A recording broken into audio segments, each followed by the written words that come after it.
You're watching Oilers Nation Everyday with Tyler Yaremchuk. Your one-stop shop for all things Oilers.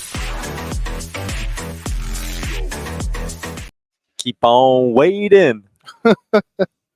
Waiting for the world to change. Waiting for game one between the Oilers and Canucks. Let's get into it with the lead.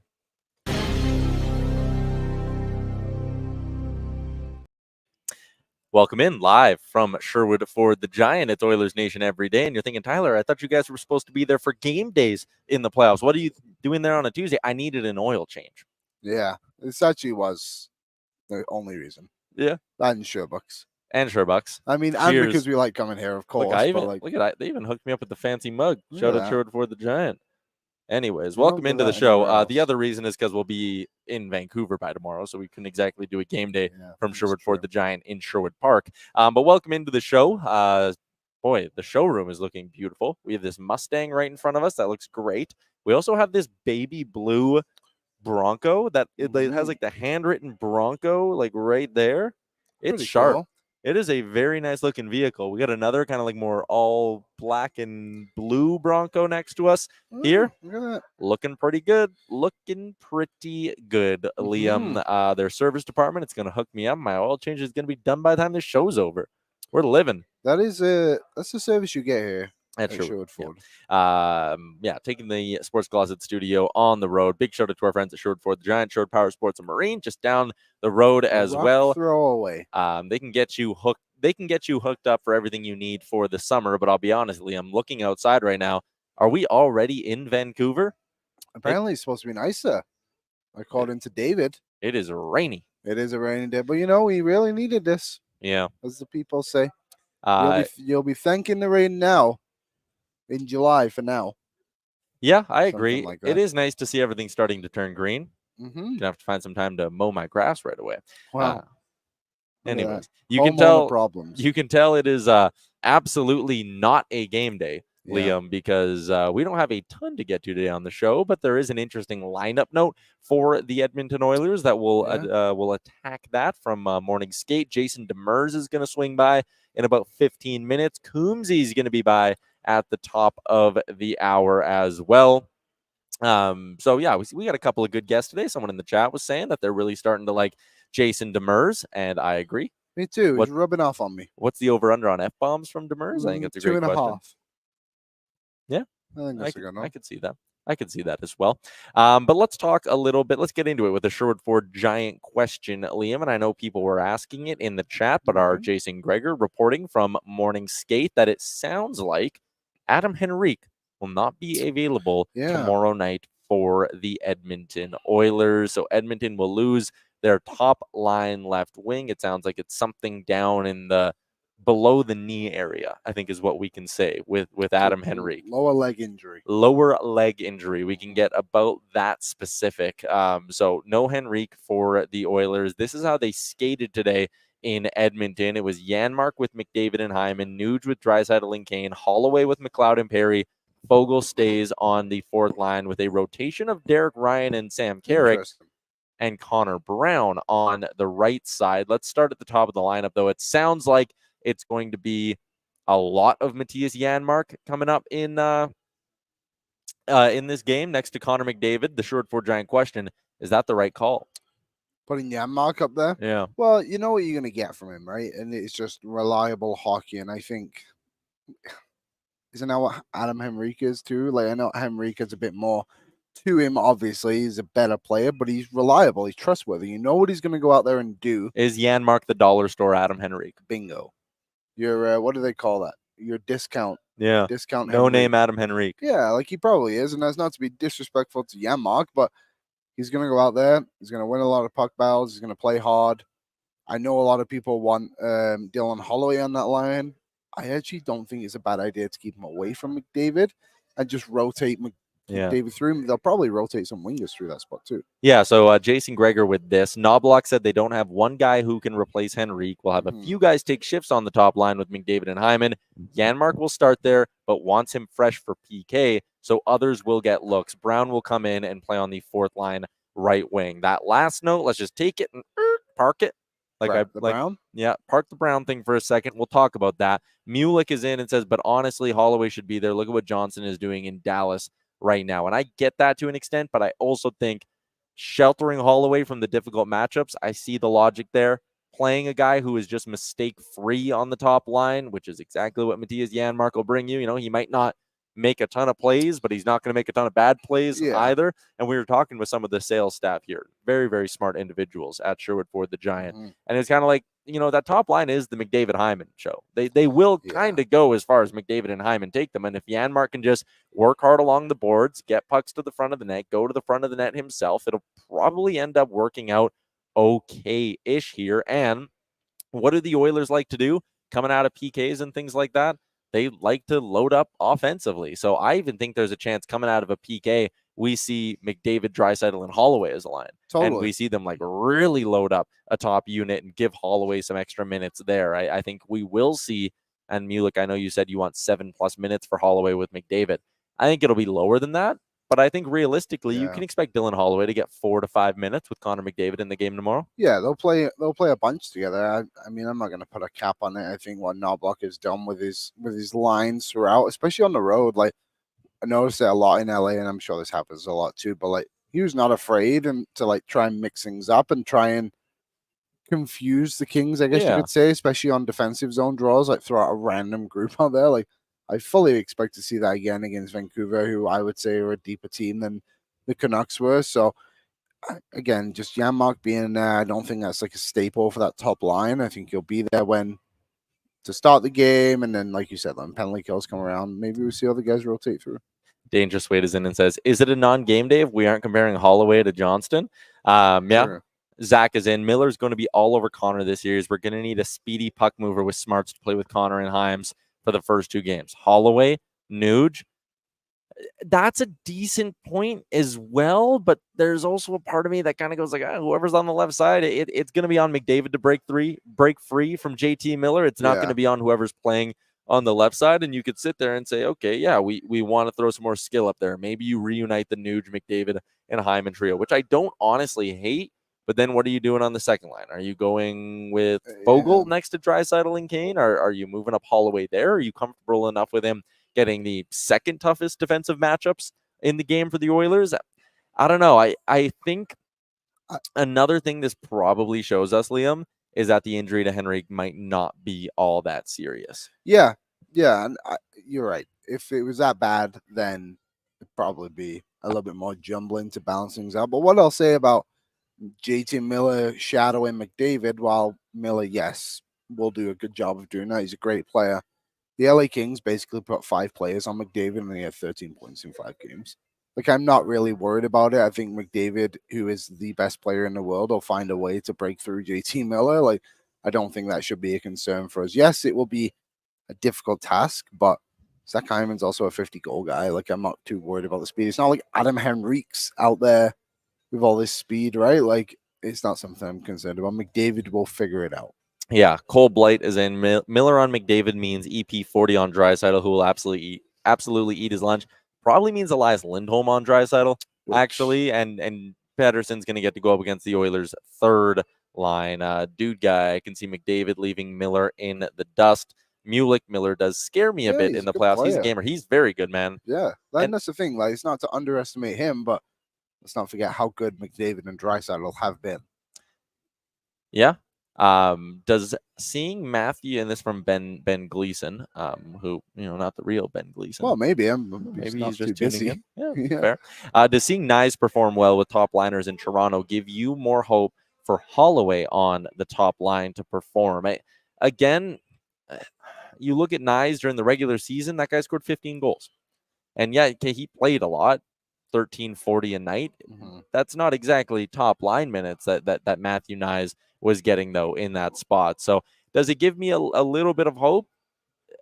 I'll honestly say no, just because we've seen Holloway play well already in these playoffs, and I'm not sitting here overly concerned about his ability to slide up and contribute. Mm-hmm. So I don't know. I'm not taking anything from the Nyes performance. I think they're just 2 different players. I think they're very different players. Yeah, I'm not.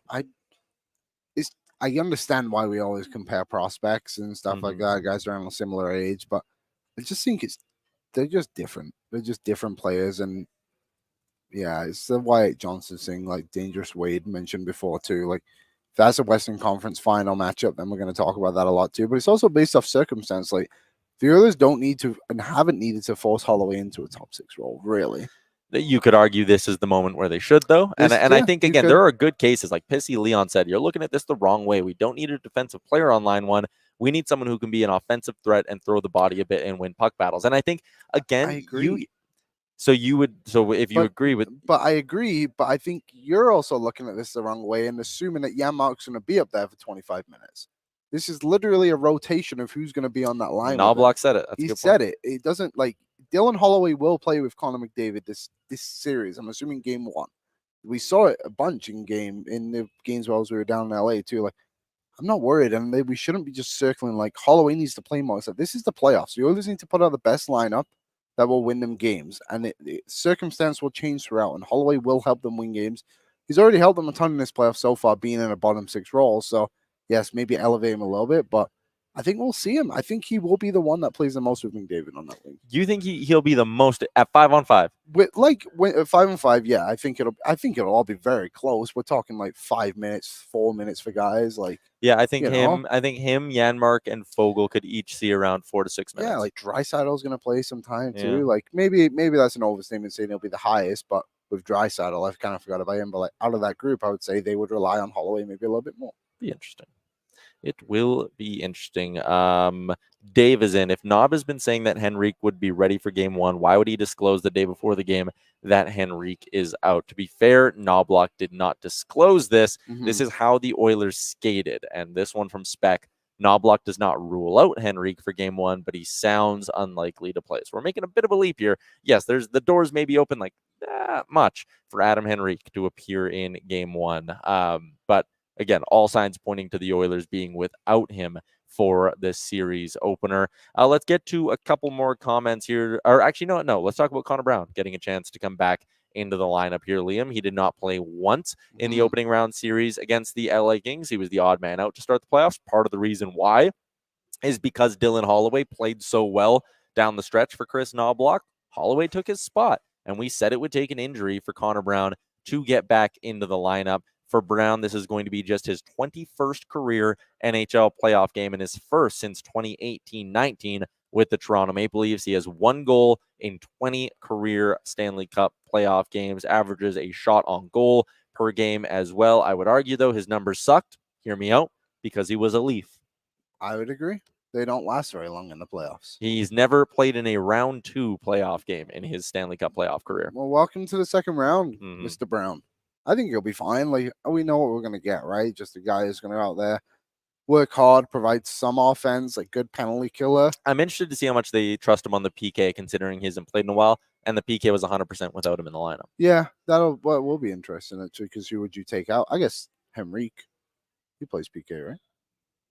Yeah, okay. So there are some minutes that you would lose. Calvin Pickard, that's just not true. Which part? What part? Clarify what part, and then I'll give you my counter argument, because I think everything I said was true. Maybe Hyman's numbers were also bad in the playoffs before. Coincidence? I think not. See, there you go. So he agrees with us on that front, does Calvin Pickard. But I'm excited to see Conor Brown in the lineup again. Like, he did get better as the playoffs went, or as the season went on, right? Like, his best hockey was that final kind of 20-game stretch, and he was still largely disappointing. He's not a top 6 guy. We learned that this year, even if our expectations were higher. But he's going to move well, right? He can skate. He can get in the mix physically. If the puck's on his stick, he can finish off a chance or two, like we saw towards the end of the regular season. So I actually am pretty excited to see him get a look in a playoff game here for the Oilers. And not that he's going to be the Fernando Pisani pick, because we all love doing that. Well, he's just probably not going to get the opportunity to do it. But at the same time, the Oilers need their bottom 6 to contribute offensively in this series, because I do think JT Miller could do a somewhat decent job of getting in the way of Connor McDavid. And part of the battle with McDavid, and I think it's part of the reason why the LA Kings weren't good in this matchup, is because you can sit there and try to defend him, right? And stay crawling over the back of him like Danault was, and 3 guys swarming him on the zone entry like they were doing, especially on the power play. You can do that and try to call it stay more on the defensive side. It's not passive's not the right word, but it's not like LA was ever really trying to aggressively counterattack with Connor McDavid on the ice. And what I think the Canucks might be able to do is actually aggressively counter the other way. Like JT Miller is a good hard-nosed player when he's dialed in and engaged, which he hasn't always been in his Canucks career, but he certainly has been this year. He's a good defensive player, and he's also miles better offensively than Philip Danault. He's also better offensively than a guy like Kopitar is at this stage in his career. So one thing that I think the Canucks can actually do well is when they're going up against McDavid, it's not just going to be sit there and grab onto him, and your goal for the whole shift is just to survive without giving up a grade A scoring chance. Actually, the Canucks will go out there and try to push play back the other way. Yeah, I think one thing that's getting blocked in all of this is how good of a defensive player that Connor McDavid also is. You know, we're talking a lot about what JT Miller could do. Like, I think McDavid could counter that as well, right? Like, we've seen it this year. Like, he's been very reliable throughout the last few years. I think it's fair to say since Spectre released his article saying that those two needed to be better, it has been apparent. So I think it's an interesting matchup, and obviously one that'll work both ways for either team. But I think if one guy's thrown off their game a little bit more than the other, it would be JT Miller than McDavid. Also, someone in the chat, Todd Brayshaw, put in there, which is the most obvious statement I've ever read. He's trying to get engagement from us, Tyler, and I'm going to give it to him. But he said Dakota Joshua greater than Conor Brown. No shit, Todd. No kidding. Thanks for hopping in, Todd. Yeah, thanks for that one. Good Yep. Very good. Solid. Mini hockey. Are they actually in the dealership? Yeah, we're here. It's not green screened. I guess maybe our lighting is terrific in here today. So I could see why you maybe think it is a little green screened. Like look at those people behind it does look funny. That feels like it could just be generic B-roll actors like buzzing around different parts of the dealership. We don't have that kind we're of here. You can touch the Bronco. That'll be our proof of life. Boop. No one saw that. Oh, I'll touch this one. Boop. Yeah, there you go. See? We're actually in here. If yeah. the alarm went off, that would have really set the tone. That would have been incredibly annoying because we have no way to turn it off. Curtis, where are the electric cars? I don't know if they have one in here. That Explorer is not electric. No, it's not. Anyways, head on down to Sherwood Ford the Giant. It's a rainy day. Why not come check out a new vehicle? Cody Anderson, we don't believe you. You need someone in the back to throw a hand up, man. Chris is in. Carrick should get game 1 and hit anything that moves. I disagree with that. I don't think Sam Carrick was good enough earlier on in that series against the Kings to warrant getting in. And I thought Derek Ryan, who is in the chat right now as well, I thought he did do enough to stay in. So even though I like some of the intangibles that a guy like Sam Carrick can bring to your lineup, I also sit there and kind of go, Derek Ryan looked better on the PK. Derek Ryan was being trusted late in hockey games. Derek Ryan wasn't committing bad turnovers and wasn't getting hit as hard at times. So yeah, I have no problem with Carrick continuing to sit out. Again, he's probably back into Conor Brown territory where he's waiting for the Oilers to, knock on wood that this doesn't happen, but waiting for the Oilers to either lose 2 straight games or waiting for someone to get hurt. Look, I think the only reason we've spoken about the lineup for the first 20 minutes is because there's an injury, right? 100%. Like, it's not because someone played bad, and I think that's why Derek Ryan's staying in. One thing to note is in those final 2 games when he got in, Knobloch put him out in like pretty critical moments, to be honest. Like that game 5 when we were at like sticks broken on the ice and he's out there, but you think like, why is Derek Ryan out there? It's like, oh yeah, because if someone gets knocked out of the faceoff dot, he's a reliable faceoff guy. And again, like, you know what he's going to do. He's going to go out there, he's going to play hard every single shift. And not to say Carrick doesn't do that, but like Derek Ryan's just been around long enough, not long enough to earn that bit of extra trust. Yeah, totally. B-Mac Hughes needs to eat glass every shift. It'll be interesting what they do with Hughes. Yeah. Naeem, in a weird way, I'm relieved to know that Henrique is banged up a bit, looked really slow in the last couple of round 1 games. And I think I agree with that as well. I thought his first 2 games were really, really good. I do believe if you're just going to tie back and guess when the injury happened, the game where he left the ice was game 4. So again, I thought he was good games 1 and 2. Game 3, Didn't notice him because, I mean, the Oilers scored 6 goals and that game got out of hand Yeah. relatively A lot quickly. of power plays. A lot of power plays, which obviously hurts his time on ice. But you're right. Game 4, he comes back. Game 5, he looks slow. The fact he was playing through it, honestly, and who knows, maybe that's part of the reason why we're at this point now. Maybe he shouldn't have tried to play through it up 3-1 in the series. Yeah. But that's all hindsight It's stuff. hindsight, yeah, but I don't know. I think he'll be fine ultimately. Maynard Nugent-Spivey, are we going to touch on the extended layoff, Liam? Here's the thing, like, what's the problem? Yeah, and I do like I just don't know what the league was supposed to do. It was also a building availability thing, right? So if Vegas would have won, it would have been Edmonton Tuesday, yesterday, tonight.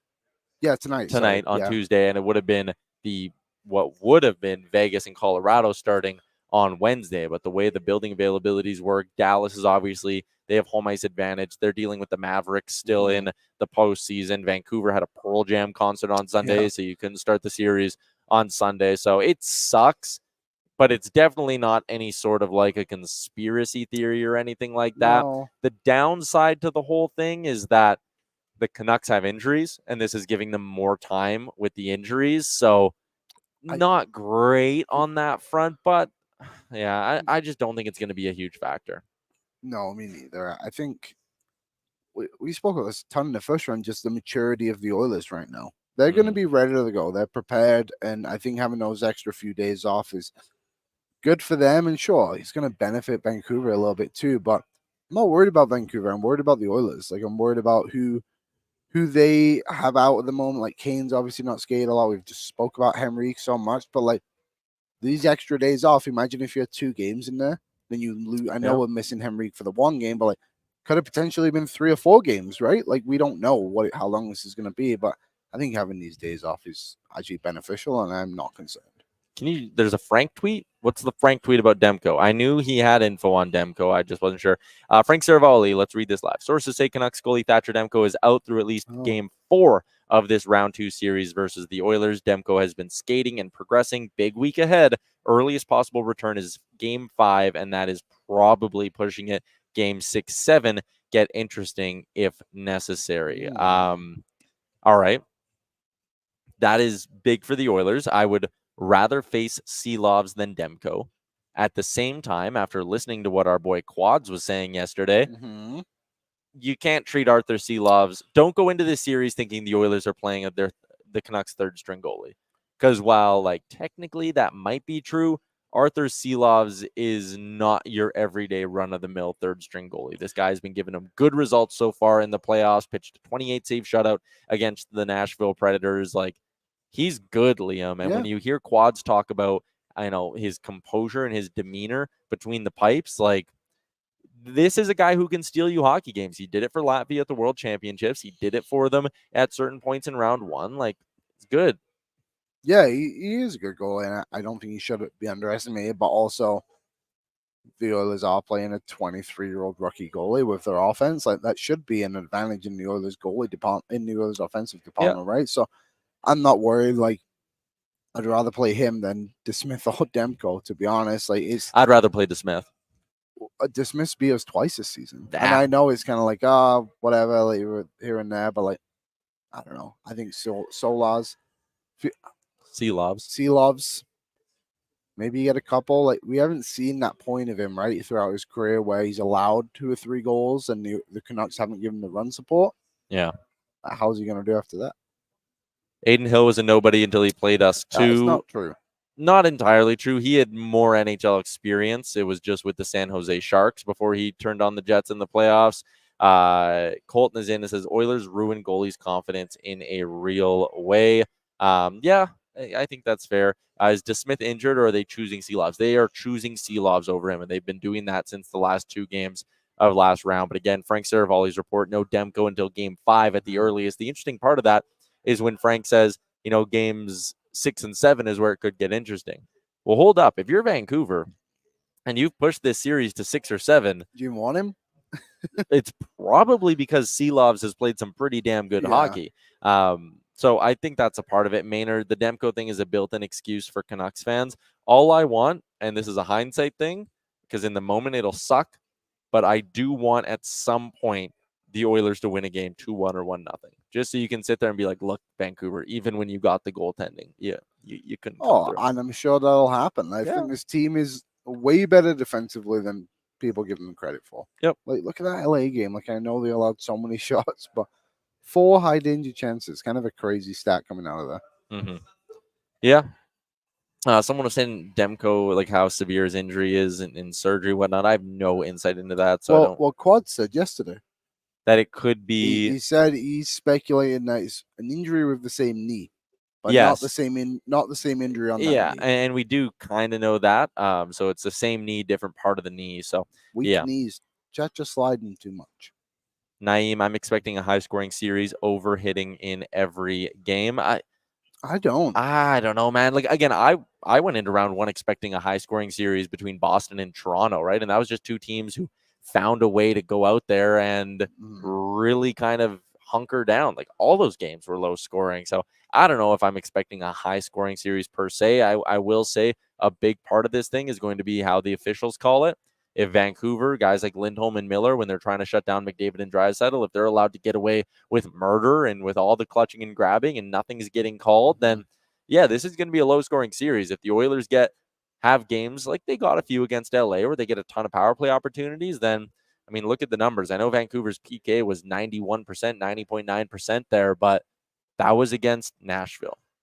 It's a lot different. It's not the same. It's not even close to the same. So, I think the officiating can have a big part of this. Interesting to see the Oilers only gave up 13 goals against in their 5 games. Canucks gave up 12 in their 6-game series against the Nashville Predators. And just going back, because I know there's one more comment on the scheduling before we move off that. If the Canucks would have finished it off in 5, it probably would have been a Sunday night start between the Oilers and Canucks. Yeah, I think it would have been. Mm-hmm. Thank goodness they didn't. I had personal plans this past weekend, which Yeah. would have really put a. Yeah, but you could have left Sunday morning, couldn't you? I could have, but it would just my life's a lot easier now. Yeah, I don't that's have to fair. do that. That's fair. We'll be back in Vancouver tomorrow, live from Greta. Greta, locations in Vancouver, Edmonton, Calgary, Toronto. They are getting real dangerously close to being coast to coast. Liam, they are your party spot. If you are watching the show right now and you're out in Vancouver and you're like, hey, I want to have a beer with the boys. I want to be surrounded by Edmonton fans as I get ready for games 1 and 2 of this second round series. We're going to be live from Vancouver. We're also going to be giving you both Wednesday and Friday dual pregame shows. We're doing the full 2 hours. It's going to be myself, Liam, Jay, who's not here today. We will be going for that first hour, and then boom, we'll throw it over to Greta in Edmonton for our watch party up there. You can head up, hang out with AB and Waz and the entire crew from the nation as they watch and root on Edmonton for games 1 and 2. So again, live in Edmonton at Greta, live in Vancouver at Greta. Both spots going to be absolutely electric. What are you most excited about in Vancouver? What am I most excited about in Vancouver? I do hope the weather's good. I'll be honest, in terms of like interaction with the fans, like the video plant, or oh, Jesus, I was reading a text as I said that. The visiting fans, I'm a little bit more nervous about our interaction with Canucks fans than Kings fans, especially because we're sitting up, not lower bowl boys. Bring it on. Bring it up. They can be a little ruthless. Well, so can I. I mean, I don't want to fight anybody. Don't get me wrong. Yeah, and that's kind of where I'm coming at here. I don't want anyone swinging on me, Well, I'll protect you if you need a hand. I'm excited. I love Vancouver. Like, the entire city is so unique. You're very excited, yeah. Yeah, I just like Stanley Park. So cool. The ocean. I'm excited to see you see the ocean again. It's a great memory. We should get out. I do want to hit up. Like, I know Jay was talking about the different areas in Vancouver he wants to go to. I wouldn't mind going and finding some of the cool breweries that are out there. Well, we should go to Granville Island if we get a chance. Well, so the only problem is in LA we had our 1 day off, and it was truly a day off. Yeah. It was the Saturday. We did ONR in the morning, and then we were chilling. And we're good. We're there only on work days. But Thursday we'll be done by like 1:30ish. Got to do real life after. Yeah, but they're an hour ahead, right? Yeah, you're right. So you're right. We will be done by like 2:30ish, 3ish. So we'll have some time. So we can go after that. Yeah. I just love it. I'm gonna go back after in the summer as well. My Sherbucks is staying so hot. Yeah, I've finished mine. I really want another one. Another thing I'm excited about in Vancouver is showing you where I met Michael Bublé. I know I've spoken about it on the show, Yeah, but I you've told need the to story. show you the moment where it Mhm. happened. And see my friend Derek. And that friend Nick. Our friend Nick. We should be able to see our friend Nick. Talifa. And we know our pal Devin watches the show. Our other radio school friend. I didn't mention Derek. I don't think he's gonna be able to make it. That's sad. He lives in Victoria. That so makes me sad. I hope so. That'd be a nice surprise. Cody says, do a show from Granville, slam pints and talk hockey. Oh. That's real life. I would love to. Granville Island, I love it. Like the whole environment of it is just so cool. I could never live there though. Is Aaron in the chat one of your buddies? He says your story about Bublé's fake. No, my only friend in the chat is Greg, who I was with when we met Michael Bublé, and he was in the chat yesterday. And your friends from back home? Yo, and Jack was in there before. Jack was in there before talking about Bolton. Yeah, big game today against Barnsley. Wanderers up. Wander up. We're going to be joined by Jason Demers in a couple of seconds here. Coombsy's going to swing by in 20 minutes as well. Do I see him down there? Do we have him? Yes, we do. Let's head out to the Star Mechanical guest line. It is Edmonton's #1 plumbing and heating company. You can find out more about them online by visiting them at starmechanical.ca. Residential, heating, everything you need heading into the summer, cooling, AC. Yeah, it's that time of year, Liam. It's going to warm up in Edmonton. Check them out online, starmechanical.ca. Jason Demers joining us from the road. We were texting before. You're in Wyoming. Why are you in Wyoming? Just, business never sleeps. We're just looking for the next great spot to buy land and expand. So I'm out here with the strong pay I'm making from you guys. I'm out now just buying up Jackson Hole, Wyoming. No, I'm on a little trip before I head back to work for probably like 3 weeks with the NHL network. So, but is it a skiing town or is it a golfing town? Skiing town and golfing in the summer. It's a little bit of both. So it is snowing right now. So I feel like I'm in Edmonton, which brings me to my next point. Oil up, baby. Let's go. Game 1, Oilers and Canucks gets going tomorrow night out in Vancouver. So I do a bit on Oilers Nation, and for the last few years, it's been centered around the Kings, where I go through the other team's roster and I identify who the rats are, and I create my rat list. And there are some interesting candidates on Vancouver. We had our guy from Canucks Army on yesterday. We talked about Dakota Joshua, Conor Garland. Are there any guys on this Canucks team that you think stand out and will be rats and Oilers fans will hate them by the end of this series? I mean, for sure, Dakota Joshua, just the way he plays. I love his style, but he's gonna take some runs at guys, and I'm sure the Oilers fans. Nikita Zadorov's another one that is gonna try to play that tough, big defenseman. He's gonna try to run, Leon and Connor and even Ian Cole. Ian Cole's one for me. I hated playing against because he's just a burly, chops up some onions when he's stick handling and looks like he can't get the job done, but he seems to do it year in and year out against all odds. And he's just a tough guy to play against. So I think he's one of those guys that's going to get into a lot of battles with Kaner, Perry. So those are probably my 4. Conor Garland, I love the kid too much, so I can't give him the rat. But one that always for me was Elias Pettersson. I know he struggled in the playoffs, but I always find he kind of dove a little bit, and then he'd try to act tough, but he's not tough. So you kind of have a little bit of pushback, but I don't think he'll be, he's looking to find his game. So, but I'm expecting him to kind of get pushed out of the series by the Oilers. Yeah, I mean, he really, really struggled in round 1. I think if you were to ask Canucks fans a player they're really looking to bounce back in round 2, like Pettersson is without a doubt the guy. When you look at maybe we'll call it the key battlegrounds in this series, are there any areas that you're thinking the Oilers don't have the advantage when it comes to going up against the Canucks? Is there somewhere where the Canucks are better that should concern the Oilers? Well, it's going to be – this is such an interesting series because on paper, Vancouver, I thought, played Edmonton really well this year.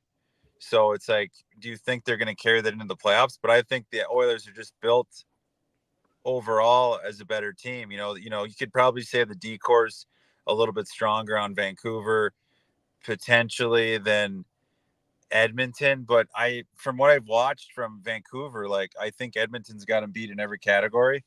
it's going to be a special teams battle. I thought Vancouver's PK did the job when it needed to in the first round against Nashville.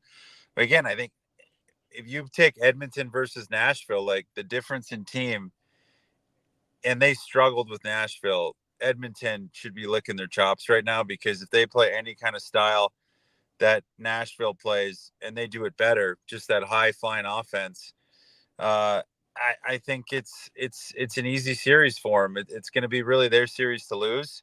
And then the only other thing is you could say is probably goaltending, with Seelovs coming in and shooting the lights out. And then potentially if Demko comes back, how does Skinner hang in there? But I mean, all signs point after the first round that he's dialed in and he's taken a step forward, and that's what you want to see. So I really do. I tweeted about it last week. Like, the path for Edmonton to the finals just makes me salivate. And I'm like, there is the path to the finals, and they just can't. They got to keep their eye on the ball. They got to mind their P's and Q's and make sure that their power play stays clicking, and they keep their PK, which has been red hot as well. Keep that, because Vancouver takes a lot of pride in that power play and making sure that that's their momentum getter. So they need to make sure they continue with their PK, how they're killing right now. There's a bit of conversation going on about how JT Miller might have the potential to shut down Connor McDavid in this series. I guess the better word would be contain. I don't think you can shut down McDavid. Is that something you'd be concerned about at all? I think he's going to play his game. JT Miller's another guy that can go into the rack category for sure. I love his game, the way he plays, and he's kind of the engine that drives that team. So I think again, I go back with Edmonton, like the depth is what's scary for other teams. Like, if you're going to shut down Connor, which had happened in that game when they won 1-0, where Connor kind of got stymied and so did Leon. They played him physical, but look what happens. Their depth comes in and carries them along the way. So I'm just like, I just don't see enough holes that Vancouver could exploit. And I think their depth is going to absolutely dominate this series, because once you get into that bottom two lines in Vancouver, it's not comparable to the bottom two lines in Edmonton right now. And the way they're playing, I think they're going to give them fits all series. I was paying attention to your Twitter during Game 7 between the Golden Knights and the Stars. Are you more of a Golden Knights hater or a Stars lover? It's just fun to kind of see a team like Dallas where, at the start of the first round, I was like, oh my, they had this great season, and then they're just getting rewarded by getting Vegas with all these guys getting healthy. And it's nice to see that a team that's kind of been built with their draft picks, and they got their veterans there, and they've kind of done it the right way. They went and got Tanev, and I just like the way they played all series. I had them in 7 too, so I took Dallas to win that. I think they're going to be a tough out, but it's just what a gauntlet they have to run through. But, I don't hate Vegas. There's a lot of guys on that team. I wanted Tomas Hertl to have a chance at winning a cup, but it's just kind of nice to treat them as like the villains and just kind of go at them because of what they've kind of done these past 2-3 years with. And I don't know if this picture's relevant, but that picture of the Stone jersey with LTIR and his wife. Oh, and then from that moment on, they lost the series. That was after they were up 2-0. I was kind of like, if that's true and that's his wife taking the picture, I'm like, oh, okay. Like, I'm on Dallas all day, every day, and I want them to win that series. So I'm glad they won, and I'm glad it's kind of I love the parity in the NHL and the fact that it's so incredibly difficult to repeat, let alone have long runs in the playoffs. It just makes that Tampa Bay Lightning run so incredible. There's the picture. Yeah. With the crying Michael Jordan. I love that. That's awesome. Great work, Aaron. Great work in the back. Now, like we talked about Edmonton's path here. They get to, get through LA. If they bring their A to A+ level, they should make, knock on wood, quick work of Vancouver. But on the other side of that bracket, teams are just beating the shit out of each other. And I expect more of the same in Dallas and Colorado. Do you have that one going the distance, or do you give a clear advantage to one side? Because what'll be interesting actually is the fact Colorado can score like crazy. Mm-hmm. Dallas did a pretty good job in a low-scoring series against Vegas. I wonder which one of those two teams are going to be able to push their style better. And if it does turn into a track meet, can Dallas keep up with them?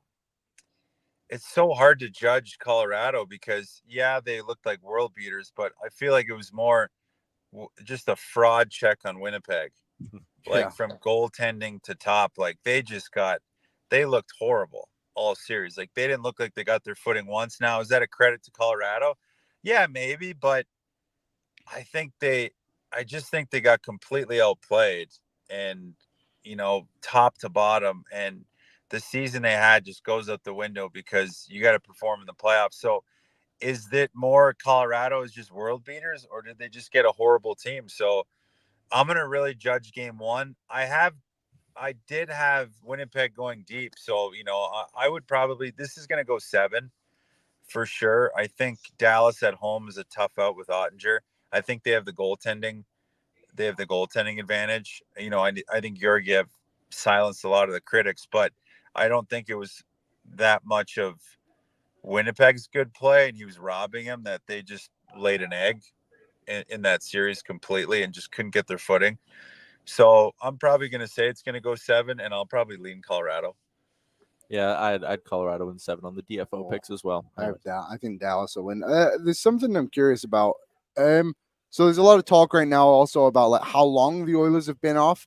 Is that going to affect them, do you think, or do you think that's a benefit for them? I think it's been 8 days. Yeah, I think, listen, it's, rest is a weapon. It's a huge thing. Now, and, we heard Connor say it, and I love that because I was a big fan of it. But it's all going to be how you're playing in practice leading up to the, how are you practicing? Is it game simulated? Because if you look at the Florida series last night, like Florida, just defensive miscues and their details weren't there as much as they've normally been. And Boston takes advantage of it because Boston's just coming out of a series fresh. They are tired. It was a big emotional game, but their details are on point. So I don't see that series. I've seen Florida bounce back and thumping them, but I can see something similar in game one if they're not dialed in. Is that, Vancouver's kind of coming off a hard fought series. Edmonton's been off. I hate the schedule that they're starting on Wednesday. Like it makes absolutely no sense to give them that much time off, but it allows the guys to get healthy. So I expect them to come out hard in game one. They should come out flying. It's going to be rocking in Edmonton. So I just really think, or it's in Vancouver game one. It's in Vancouver. So Vancouver's going to be rocking, but I think a good solid first defensive game. You got to make sure you're detail oriented in these games because there's going to be rust. There's nothing against it. Offensively, you're going to be a little bit rusty making those little plays that you normally make. Maybe not for Connor because he's a freak and Leon, but you got to expect that there's a little bit of rust. So you got to keep it simple. You got to get pucks to the net and kind of just grind out that first period till you get your legs back because Vancouver, but with all the rest they're getting, I mean, Vancouver is going to kind of be in the same boat because they're getting some time off too. So I expect a sloppy first, maybe kind of like a little high scoring just because there's going to be some defensive lapses. And then after that, it's going to kind of quiet down, but they're going to have to come out hard. I think Vancouver, the fans are rejuvenated. I think they had no business winning that Nashville series. I don't care what anybody says. I watched that series like a hawk, and I thought they were awful and squeaked that out. So I think Edmonton, if they're dialed in at all, it's night. So night, Jim Kite. Yeah, I was saying that too. Like A+ game, this thing's done in 4 or 5. It's on. Yes, it's on them. It's on Edmonton. Like it's on them. I think Vancouver will be a little bit looser, less pressure, even though they finished higher seed because everybody thinks they're going to get starched. So I think Edmonton's just got to be dialed in and make sure that you're ready to go. Like it's on them. The pressure's on them, but I think they handled the first round well, and I think they have a different mindset this year with Knobloch keeping things really calm back there. Yeah, this is probably a bit of a homer take, but in a weird way, I'm actually okay with the Oilers not having home ice advantage in this series because I think, again, they're going to overwhelm Vancouver early, and it's kind of easier to just steal one early in the series when you're at home. So the next time we talk to you, Jason's game 1 Wednesday. So it's Wednesday, Friday, Sunday. So the next time we talk to you, we'll be getting set for game 4 in this series. What's your prediction for where the series is at that point? I think they steal one, maybe not game 1, but I think they steal one in Van, either one. And then I think it's going to be going into game 4. It'll be 2-1 Edmonton. And then I think they'll have a big opportunity to make it 3-1. And I think they take them in 5-6 at the most. Mm-hmm. And that's kind of where I was at. Yeah. And that's if Seeloff's and steals games. But I mean, he's looked like a world beater. Yeah. And fun fact, I'm pretty sure he robbed me in the AHL playoffs, but like a tying goal for us to tie it up and go to overtime. So I really want him to lose. I appreciate you hopping on and joining us from the road, Jason. The chat wanted to know, actually, before we let you go, they're loving your coat. They're also loving your hair today. They're very horned up for the whole appearance in general. I look good right now. I'm going to be honest. Yeah. Aaron said, can Demers turn off the camera? I can't pay attention to anything he's saying if I'm looking at him. Someone said, I'm not letting my wife watch the show today. But where's the coat from? Can you give us the fashion breakdown on the coat? Fun fact, I got this coat made in Russia when I played over. And when I played during my last 2 years, when I blew my back out, I came back and went and played in the KHL. And the team had this made, and I had it a little tucked away in my closet. And I was like, oh, let me see what this looks like. And I was like, holy shit, I look great in this thing. All right. Well, that's enough of that. Thanks for doing this today. Yeah. Keep your wives at home, boys. Keep your wives at home. There he goes. Jason Demers back into the wilderness in Wyoming on the Star Mechanical guest line. That is a very nice coat. I'll give him that. And he's got the oil in 5 or 6, which we like to hear. Oil up, baby. Yeah, I think 5 or 6 is fair. The playoffs that we've spoken about is a bit of luck in it, isn't there? And I would not be shocked if Vancouver stole like game 3 or 4. No. I know we say 5, and I don't think anyone's saying like, oh, we're going to breeze all the way through them. It's just the Oilers should have too much to overload them. Like Vancouver not being in this series is a big thing, and watching that series against Nashville, I just don't think they ever found their game. They tried to change too much, and I just think if they try and do that against the Oilers, it's not going to go their way. Yeah. Sorry, I just want to check, see if my oil change is done yet. Not yet. Probably needs another 20, 30 minutes here, which is good for us. Can't wrap up the show just yet. Yeah, because we still have 40 minutes left. Because we still have 40 minutes left, and we can't wrap up the show till my oil change is done. But it's nice because it is Tuesday, and that means another edition of the Notebook Tuesday, brought to you by Boston Pizza. Pasta Tuesday at Boston Pizza. Liam, it's been 30 years since a Canadian team has won hockey's ultimate prize. For some teams, a lot longer. What would it take for Canadian hockey fans to set aside their differences and work together to end this drought? Is it their team or nothing, or could they get behind a rival under the right circumstances? Team up for the win. Nothing said team up for the win more, Liam, than that be the Penticton Boston Pizza. Putting up Let's Go Oilers. They kind of got flamed for it, but you know what? We stand with you, Penticton Boston Pizza. We are with you. Let's get to the Notebook and our boy Coombsy. Coombsy, maybe a little Wing Wednesday action tomorrow before game 1 between the Oilers and Canucks. You in? Yeah, absolutely. Let's do it. That's we call these ones Thirsty Tuesday, so that will be Wings Wednesday after that. Why not? There we go. Thirsty Tuesday, as always. The big note from Oilers skate today is that it sounds like Adam Henrique is not going to be able to go tonight, and it's going to be Matthias Janmark taking his spot. What do you make of that choice from Chris Knobloch, going with the steady veteran over maybe someone with more upside like a Holloway or a Fogle? Yeah, I saw a lot of clamoring for putting Holloway into that spot, and I understand why people will be asking for it, because ever since Holloway came up from the AHL, he's been grabbing on to every opportunity, and he's just been killing it. Of course, he had the 2-goal game in the first round against Los Angeles.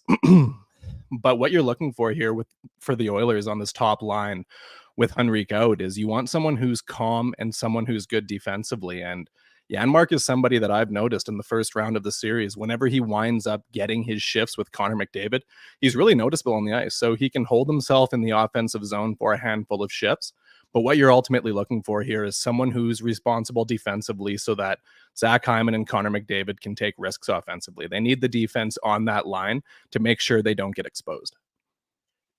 Yeah, and we were talking to someone here at Sherwood Ford who said, it's the McDavid Hyman show, and whoever's there just needs to not make mistakes. And I think when you look at the Oilers forward group, and Gregor was hounding us yesterday on the show about this, and I love the point of Janmark doesn't make mistakes. So I think it makes sense. I like what Knobloch said about keeping a bit of a rotation going as well. As we continue to break down this matchup against the Canucks, what about this Canucks team scares you? Because, I mean, they did go wire to wire as the Pacific Division champions. They're clearly a good team, granted not playing their best hockey right now and didn't look great against the Nashville Predators. But when you look at this Canucks team, what stands out is like, ooh, they could beat the Oilers if this happens or if this guy plays well.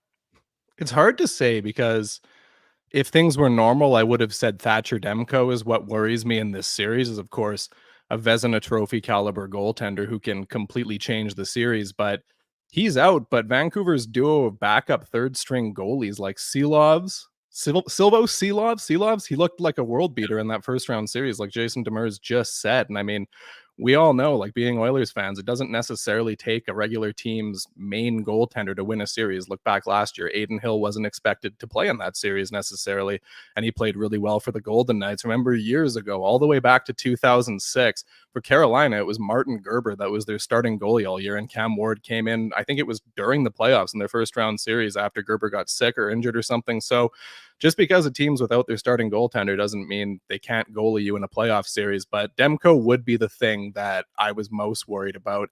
The other thing is that top line, JT Miller, Brock Besser, they've been on fire recently. Vancouver's just kind of had that vibe of being a team of destiny all season, right? Like there weren't very many people talking, oh yeah, the Canucks are going to win the Pacific Division, but they got off to that hot start. They made their trades early. They leaned into it and they finished off strong and won the division. So they've had that sort of team of destiny vibe all year. I don't know if that really means anything heading into the playoffs, nor do I think them winning all 4 of their games against the Oilers means anything either. But I just hope this isn't a series where the Oilers look at their opponent and think, okay, this is the Canucks in the second round. This is a team we should beat. And then they just find themselves putting in, not their ideal effort in a handful of games. And playoffs, things get weird. It just takes a few different bounces for the team that wasn't better to come out on top. So I think that's kind of what worries me the most is, will the Oilers be able to adjust their game? They dominated the Kings. Now they're playing a different opponent here. Are they going to be able to adjust? Are they going to be able to continue to dominate like they did against LA? I'm just a little skeptical. Yeah, for me, it is kind of interesting too. Like, I know I just threw you the question and I was trying to think, like, how would I answer that? And it's like, well, I mean, maybe you're worried about Stuart Skinner not having it, but after the way he played in round 1 against LA, I don't think that really exists. And you can look special teams wise, like if the Oilers bring it, they're going to dominate the special teams matchup. They have the better high-end skill. Maybe there's a little bit of a concern on the depth front. Like a guy like Dakota Joshua had a good regular season. There are some interesting pieces lower in that Canucks lineup.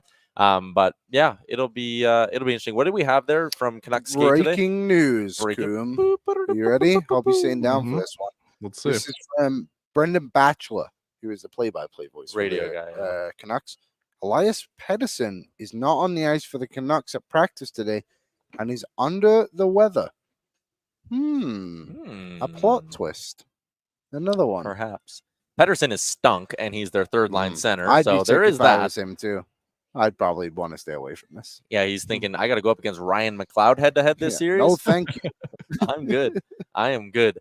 Next area I wanted to go to with you, Coombsy, is we are already seeing, and I know you're not a big Twitter guy anymore, but online the war between the fan base has already started. What is your favorite thing to chirp Canucks fans about? Is it the Messier stuff? Is it the riots? Is there something else?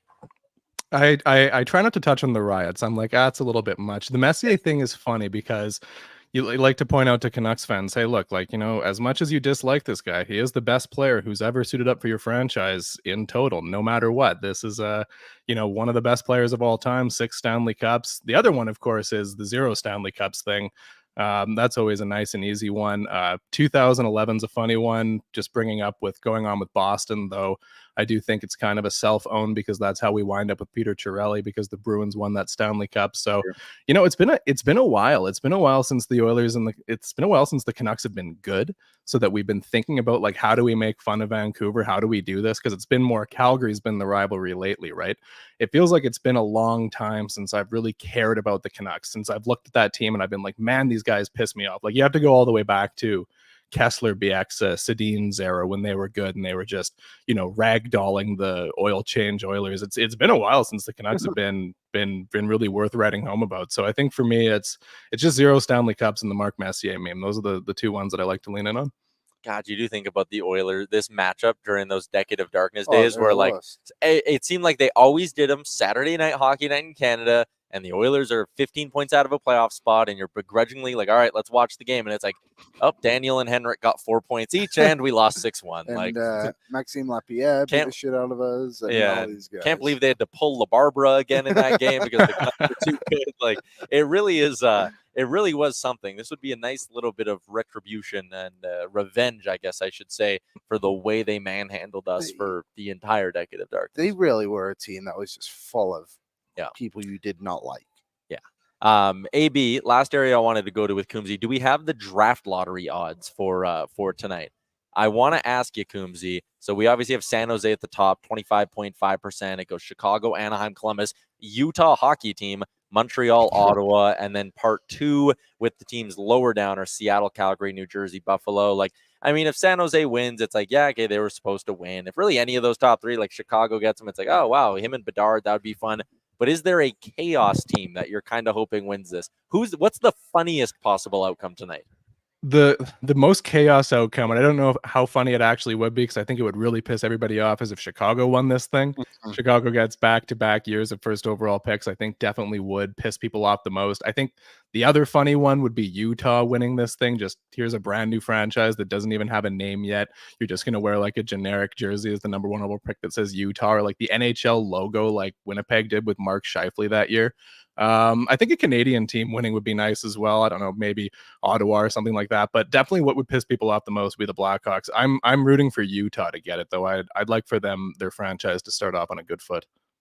It would be something. Also, so John Buccigross tweeted out a photo of like the studio at ESPN or whatever, and it was like draft lottery goes tonight, and they had results already on the screen. And there were stars. There were stars next to Utah and San Jose. So that he's since deleted the tweet. Ah, damn it! But I'm sure the final 2 could be the final 2. It would be hilarious. Phoenix, the entire time they had a team, no matter how bad they were, never won a draft lottery. So Bill Armstrong did say he feels like they're kind of due. And I'm also intrigued. I'm looking at the picture now that someone else shared. What is the card just gonna say in like Times New Roman? Utah. Utah. Just a picture of Utah on a map, just the state of Utah. Our friends down in the state, just the state outline, just say the whole state. Calgary has a 5% chance of winning this thing. That would be interesting. That's the last thing I want to see get it. Really? 100%. Celebrini versus Connor Macklin. I'd rather. Well, there's quite a lot of West teams in this group, which is quite funny, I think. But I'd just rather he went to San Jose because they're still so far away from being anything relevant by the time he became good. The Oilers, who knows where the Oilers would be like. If Anaheim gets him, then that's McIntosh, Carlson, Celebrini. That's a bit too much for me. I actually don't like that at all. But San Jose is like, who is he going to play with? Like Clint Costin? No disrespect. It's like literally the only other San Jose player I can think of. That's fair. All right. Game 1 goes tomorrow. Coombsy, next time, I threw this question to Demers as well, but next time we chat with you, it'll be after Game 3. We'll be getting set for Game 4. What's your prediction for what the series is at a week from now? Yeah, I think I'm going to mirror pretty much exactly what he said, which is that I think, yeah, you said this as well. The Oilers are in a good spot going into Vancouver here. I think expecting them to take at least one of the 2 games, Game 1 or Game 2. I kind of think it'll be tonight. I think they're going to come out hard. I think it's tied 2-2 after the 2 games in Vancouver, and then I think they take both 3 and 4 in Edmonton. So when we're chatting next Tuesday, they're up 2-1, and then they'll be up 3-1 shortly after that. That is my guess. We'll be getting set for a victory next Tuesday when we have you on the Notebook, brought to you by our friends over at Boston Pizza. Coombsy, thanks for doing this. Best wishes. Goodbye. There he goes. This Oilers run is distracting Coombsy from the fact the Blue Jays need to play the 24-11 Phillies. Coombsy and I dropped a new Blue Jays Nation radio earlier this morning, so you can get that. Also, if you guys could do me a solid, we have a goal of getting the Blue Jays Nation YouTube up to 400 subscribers. It's a baby account. We're just starting it up. But if you're watching this and you wouldn't mind, go subscribe to the YouTube. I would love to. It's at like 270 or something right now, 240, 250, something like that. If everyone watching this just goes and subscribes to the Blue Jays Nation YouTube will hit our monthly goal today, and I'll be a very happy boy. That would be nice, going off into Vancouver with that goal. Mm-hmm. I would like to hit it before I go to I Vancouver. have a question for the audience, for our co-hosts. If you're in Vancouver and you're going to come to Greta, let us know. Yeah. I know Captain Felton will be there. Mm-hmm. I believe Maynard Nugent Spivey might live in Vancouver. I think he said he did. Yeah, I think we have a handful of Vancouver. So I hope Vancouverites. Vancouverites, yes. Mm-hmm. Citizens. Yeah. Nation citizens on the road. Yeah, come see us. It'd be great to put some faces to the names. He lives in Victoria. Son of a gun. Too far. Bring Devin if you're coming. Yeah. Say hi to our friend Devin, who also lives out in Victoria. Dale. That is Banjo Guy. Banjo Guy will be there. Dale will be there. Dale will be there. Oh, good. Dale says Banjo Guy will be there. Perfect. Sounds good. Banjo Guy. I've never seen Dale and Banjo Guy in the same room together. Rob, I can't join the Blue Jays thing till they stop sucking so bad. Maybe subscribing to the YouTube is what'll turn things around. How bad are they? Pretty shitty.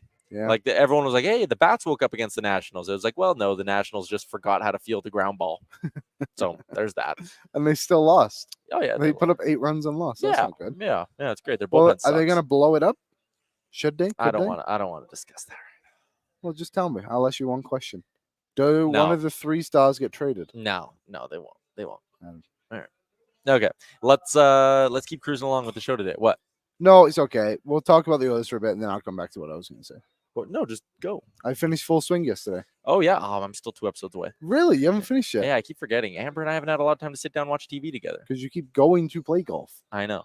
Just stop doing that and watch it on the telly. I'm very busy. The Ryder Cup episodes are fantastic. It's very interesting. So I love golf. I only watch the majors, though. I think you're similar, right? Yeah, similar. But now I'm starting to understand it a little bit more. And like, I knew there was a point system to get into the Ryder Cup. Wasn't sure how it quite worked. Yeah. One thing that's interesting, that's not much of a spoiler, but a little bit that you'll get to, is the US could pick players from LIV for the Ryder Cup, but the European team could not do that. That's weird. Yeah, it's because their European tour cards were taken away.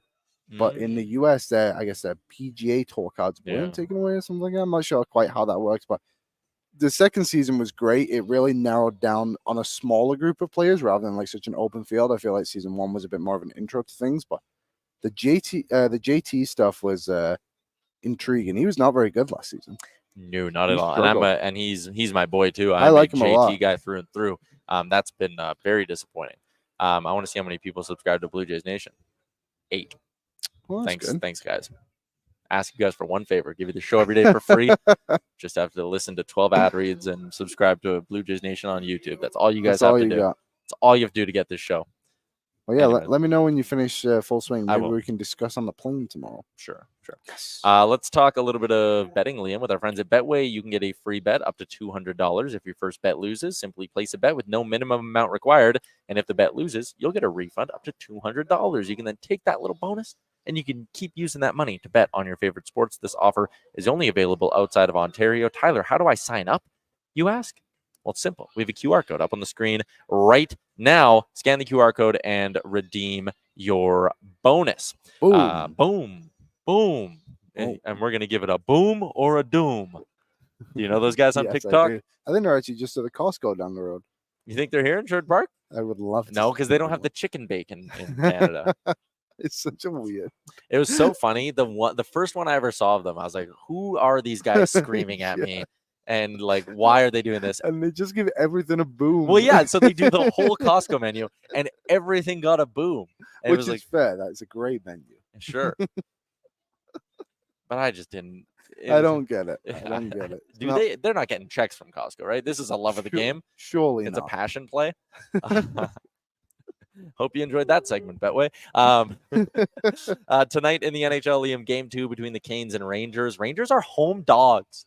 Home dogs? Really? Home dogs? Might have to Come take a look at on. that. Avs and Stars. The Stars are home favorites. Avs come in at plus 105 on the money line. I'll give you one thing I'm doing, though. Florida, Boston's now a pick 'em. Give me Florida. Give me Florida on the series price. Florida to win the series minus 110 on Betway. Yeah, I think that's probably fair. I wonder if that series will go 7. Maybe we just underestimated Boston. Like Jeremy Swayman's playing really, really well. They do have a good team, And all seasons, it's why the Vancouver thing is bugging me a little bit. How much the Oilers are so heavily favored. They're not just pushovers, right? Like, No, they're these not. teams are good, and I do think Edmonton will win, and I think Florida will win. But I could see that one going all the way to 7. Oh, well done. Thank you, fans. Golden Knights just sent me a thank you fans Mhm. email, in case you guys were wondering, to the best fans in the league, and I'm on the email. So what does that say about You me? love the Golden Knights. That'll help your brand. It's a double chunk chocolate cookie. Great comment. Very good comment. So anyways, I think I'm betting on the Panthers to win the series. As far as the Oilers, I would be interested to see what the series price. It's now up to -276, Liam. Wow, Crazy. it's climbing. But if the Oilers lose game 1, how hard does that shift? No, How hard does that shift? 150. I'd say, like 140. I could Mhm. see 140. What happened to Aaron Ekblad? He was bad last night. Hey, I wouldn't mind a New York Rangers Boston Eastern Conference final, says our boy Rusty, the Reckless Optimist. that'd be interesting. Yeah, it'd be good. Two I think. major cities. Listen, the NHL has a couple, like obviously a handful of different outcomes, but on the worst end of the spectrum for the NHL is Carolina, Florida. The best end is Rangers, Bruins, right? Yeah. The one good thing for the NHL on the west side is that Canadian team will be in the West Finals too. Canadian team, Sportsnet's probably loving that. Mhm. Are we overconfident from Curtis this back to the Oilers? A little bit. A little bit, but I don't think it's like too high. I'm skeptical is the wrong word. I was nervous heading into the Cautiously LA series, optimistic. though, to be fair. I did not have any nerves about that. See, I was just sitting there, and my only thing was every year it feels like there's one team everyone picks and they lose, and everyone was picking the Oilers, right? If you're nervous about the fact, and we talked about this yesterday, everyone's picking the Oilers to beat the Canucks. I mean, everyone picked them to beat the Kings, too, and they came through and beat the Kings, so. What was that thing Frank said on the rundown the other day? Special teams was 8 for 8. Every team that won the special teams battle won the series. Yeah, every team that won the special teams battle won the series. So that'll be good. Aaron went and pulled up the draft lottery thing that Bucci tweeted and then deleted. Aaron, can we see it? Dun dun dun dun. You can see it at the top. Oh, good zoom. This is, folks, called doing your own research. Yep. Oh, Calgary dropped. Don't know they were the same. Yeah, they're right there. Yeah, Calgary's in the same spot. So again, this is definitely just them doing a rehearsal, and he took a picture at the wrong time. But we could choose to believe in the conspiracy theory. I can guarantee you now, because the NHL does the draw. They're actually probably doing the draw right away. Remember last year, Frank went and sat in the room, right? Right. They're probably doing the draw relatively soon here. They are probably hoping so hard that this doesn't come true now. Oh, totally. Could you imagine if it does? But also, like, how many times does this happen? Every single draft, whatever sport, there's always something that comes out like this, and everyone's like, "Oh, it's rigged," and it's never like that. And it's just like, I'm not too worried. I think I do want San Jose to get it, and I forgot to ask Jason my question. Oh yeah, but they are really a franchise that needs a bit of something going for and them, then all of a sudden they'd have Will Smith, they'd have Celebrini, they'd have William Eklund, and you can kind of sit there and be like, the future's starting. There's glimmer. There's a glimmer, a little bit of light at the end of the tunnel. Many years away. But hey, even with Celebrini, still 2-3 years away. Yes, get some bad contracts off the books and then start to build up. If they do get it, I would tell them to go back to BU. They won't though. They need the ownership would come in and be like, "Oh hell no!" And what they'd probably do is then go to Will Smith and be like, "You're coming too, big dog." Maybe they'll do that. But also, what they could do is you say, "Okay, go back." Will Smith, I guess he would probably have to come too, but I'm not 100% sold on that either. Then they're like, "Okay, well, Gavin McKenna's coming up pretty quick. Hagen's, I think the other kid, the US kid, is coming one more next year." Yeah. Yeah. So like, you time to go back. You're bad again for a year. Like, what's the difference going to be? Good point. 5 more wins. Yeah. If you have Celebrini, like, no, he's not 5, but like, I just mean like a couple more. Like, I think they might be better off. Maybe he goes back to he comes to the WHL. Okay, wrapping up with the Charm Diamond Center's YouTube chat. Charm Diamond Center is proudly Canadian owned and operated since 1972 with more than 85 locations across the country.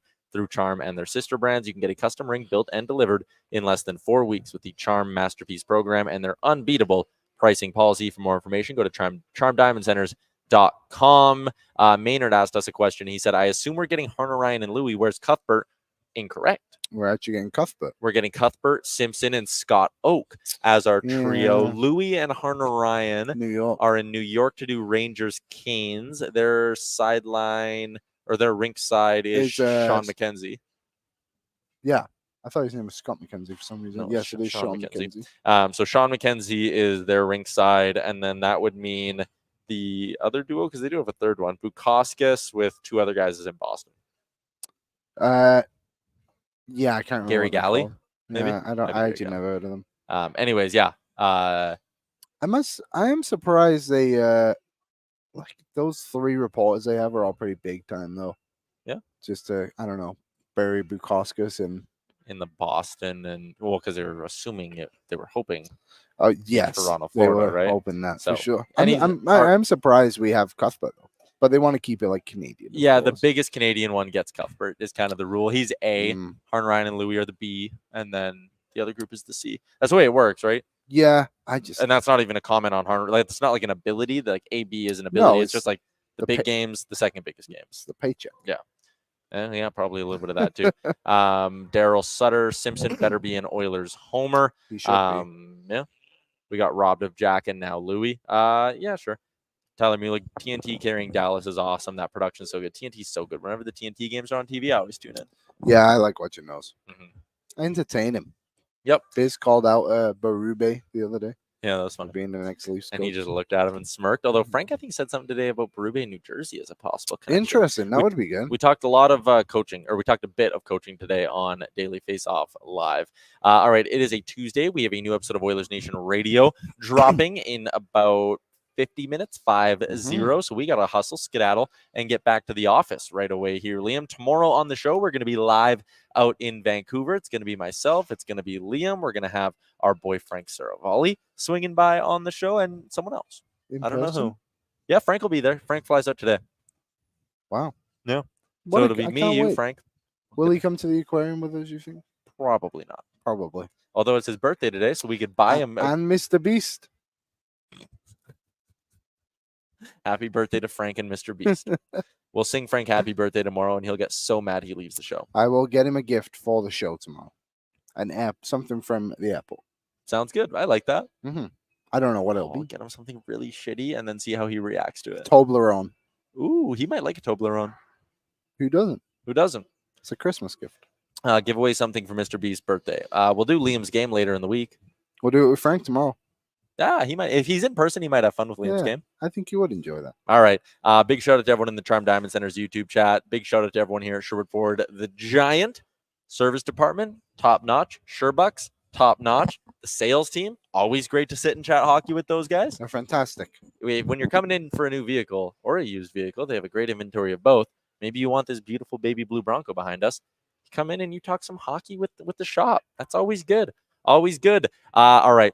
Enjoy your Tuesday, everybody. It is a Sherwood Ford Giant Game Day edition of the show tomorrow. Rest up. Round 2 is just around the corner. We'll chat tomorrow. Thank you for watching Oilers Nation Every Day. Hit the subscribe button to never miss a show. And for more, visit Oilersnation.com.